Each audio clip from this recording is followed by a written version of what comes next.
Welcome to X Rage, No Justice. I am your host, Kimberly Trapani, and welcome back to my show. We have been talking about the hottest topic in the world, all around the Artest Foundation and how we give back in the world and want the Artest Foundation to be known. Welcome, Ron Artest. Hi, I Kim. How you appreciate. doing, Kim?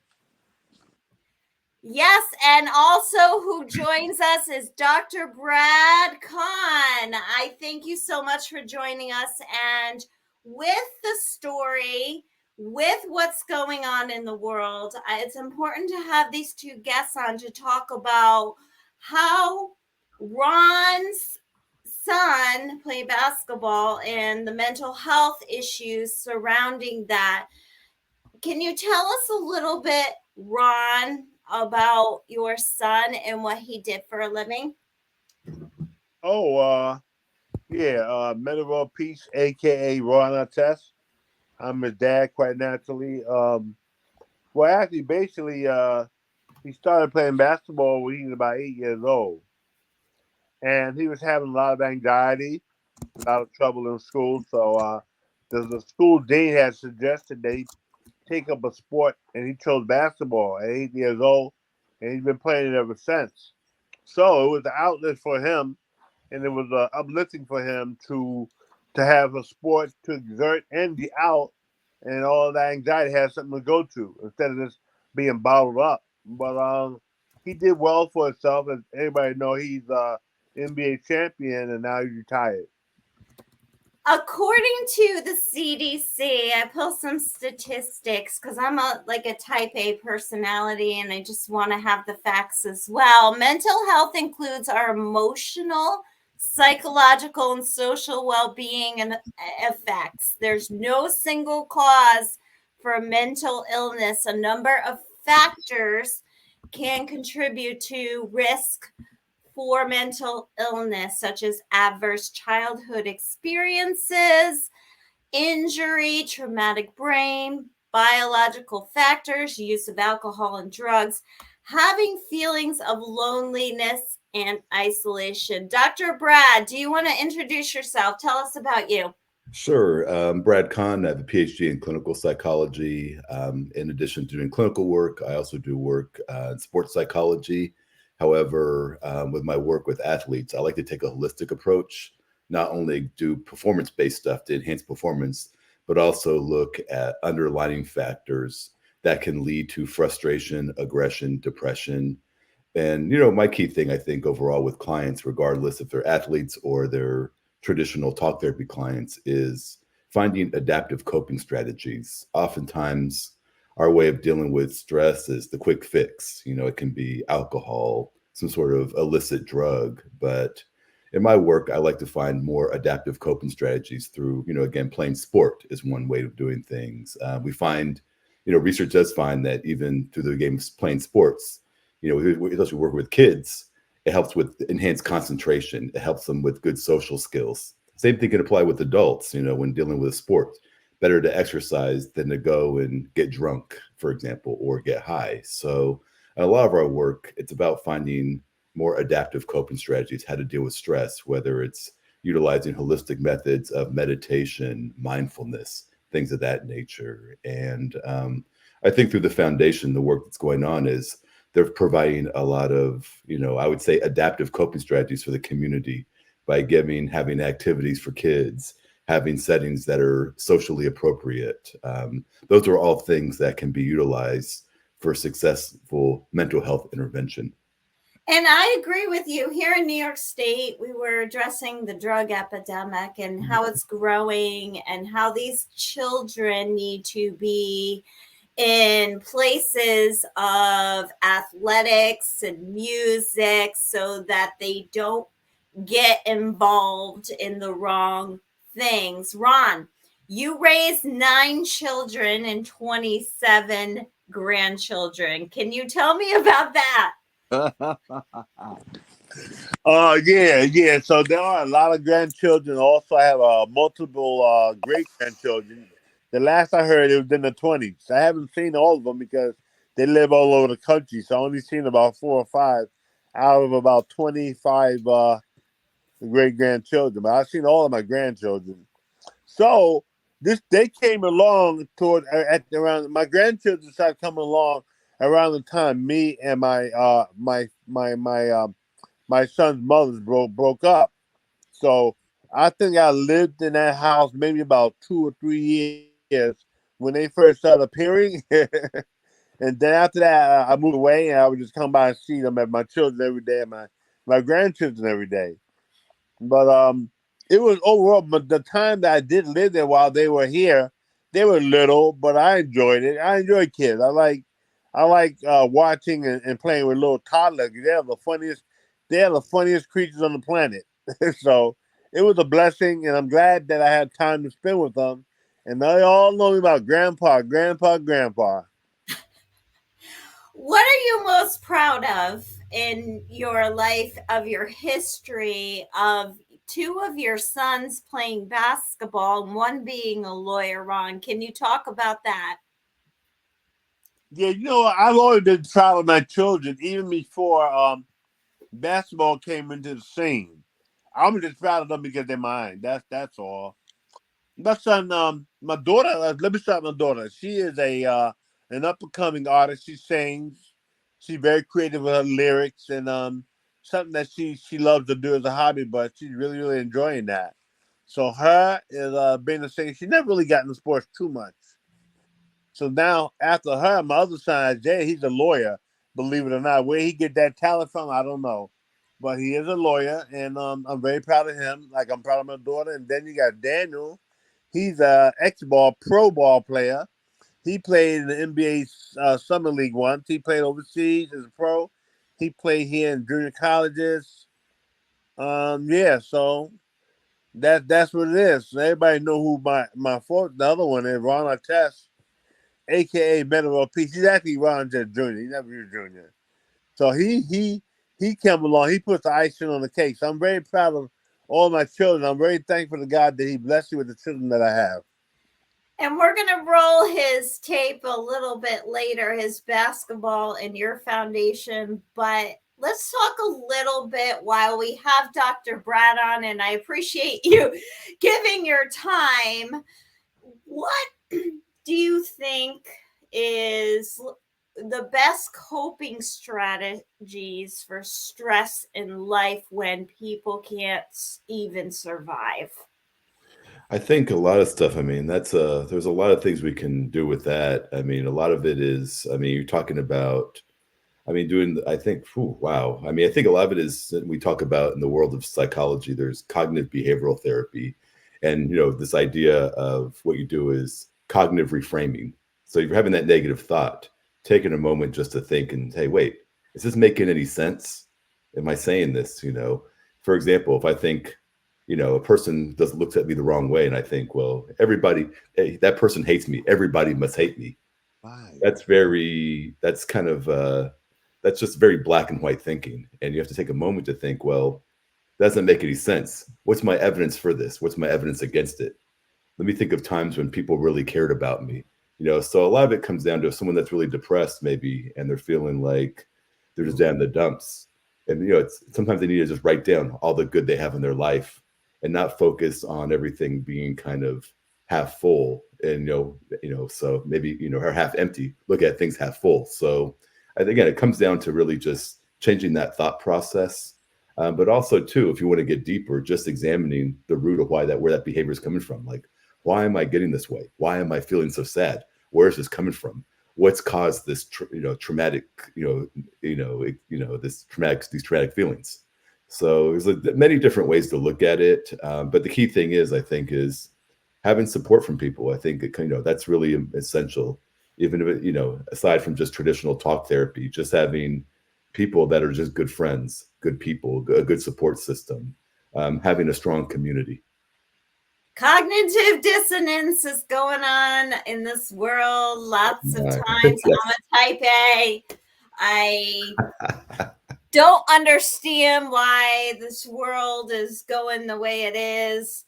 And for kids, they don't understand why they didn't pass the test and why their teachers are picking on them. Ron Artest, how do you cope with stress? Well, I've been how would I do? Basically, what really helps me out? Weightlifting. When I lift weights, I don't lift a lot. I don't lift a lot of heavy weight, but it does take some of the anger, not the anger, the anxiety away and the tension. It keeps you calm. Of course, you can't lift weights all day long, but it really, really helps me out more than body weight or calisthenic exercises. So weightlifting, weight training, I think that's I would assume it would work for most people. I don't know, but it worked for me. Tell me about your foundation. And Dr. Brad, how do you plug into the foundation? Well, I've been recently involved as a board member, and I think through my work as a board member with the Artest Foundation is to really help with getting some of the camps together, some of the community programs together, and integrating a mental health component. To give a background of my work with foundations, I actually created the sports psychology program for the Major League Baseball Urban Youth Academy in Compton. It was a first-time program that was created for them. I've also worked in LA with the Drew League and the Drew League Foundation. I helped create a sports psychology camp for them through their foundation. So these are all first-time programs.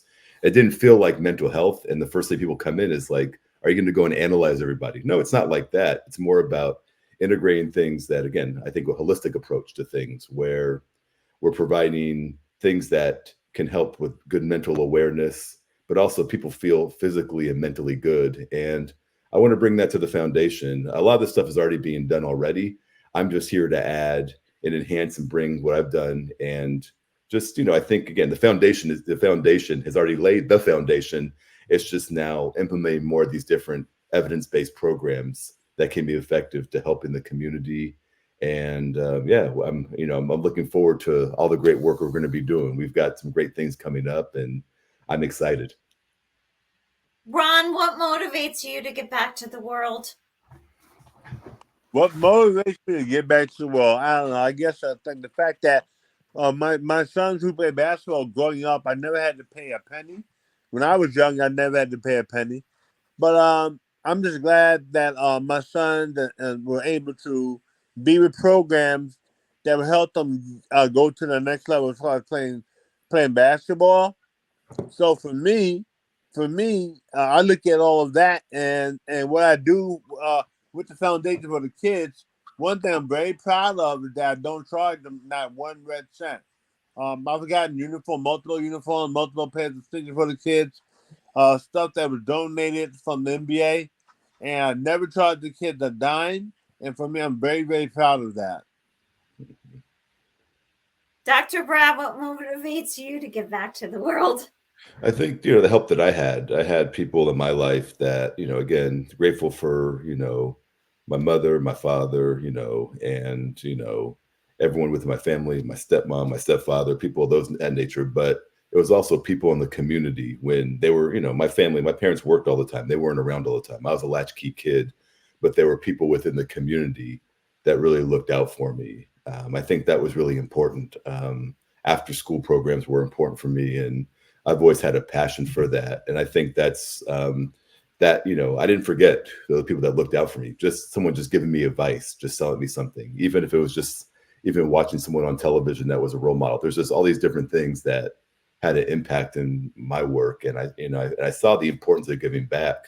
Thus why I pursued a field in psychology and spent 10 years of school doing this stuff, because I've seen the importance of giving back and how you can help someone and how that can change their life. I'm an example of that.